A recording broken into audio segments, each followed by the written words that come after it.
नमस्कार दोस्तों, Bharat selection wing Lakhpeda बाग बाराबंकी के ऑफिशियल चैनल पर आप सभी का स्वागत है। डिक्टेशन रामधारी गुप्ता, खंड 1, प्रतिलेखन संख्या 15, स्पीड 90। स्टार्ट होगा 5 सेकंड बाद।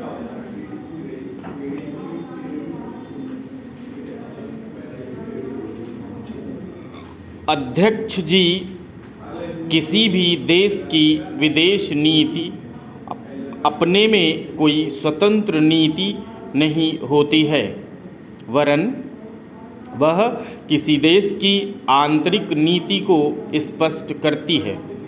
उदाहरण के लिए हम अमेरिका को ले सकते हैं। उसने अपने यहाँ अधिक अन्न पैदा किया और जब उसके पास अनाज फालतू बच गया, तब वह अपने बकाया अनाज की बिक्री के लिए ऐसे देशों की तलाश करने लगा जो उधार पर माल ले सकते हों।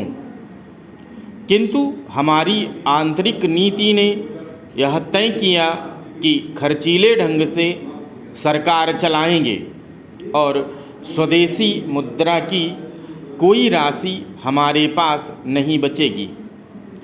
हमने कर भी लगा दिए और मुद्रा प्रसार भी कर दिया। कुछ संकट पड़ने के बाद इस बात की आवश्यकता को नहीं समझा कि उस पैसे का कहीं अन्यत्र उपयोग कर सकें। श्रीमान, मुझे माननीय प्रधानमंत्री जी के इस कथन पर दुख होता है कि दुनिया के अमीर और गरीब देशों का अंतर लगातार बढ़ता जा रहा है।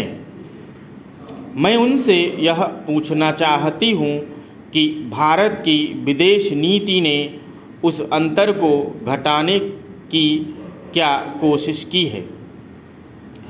क्या भारत सरकार ने कभी दुनिया की पंचायत में यह कहने की हिम्मत की है कि बालिग मताधिकार के आधार पर यूएनओ का चुनाव होकर एक संसद बनाई जाए?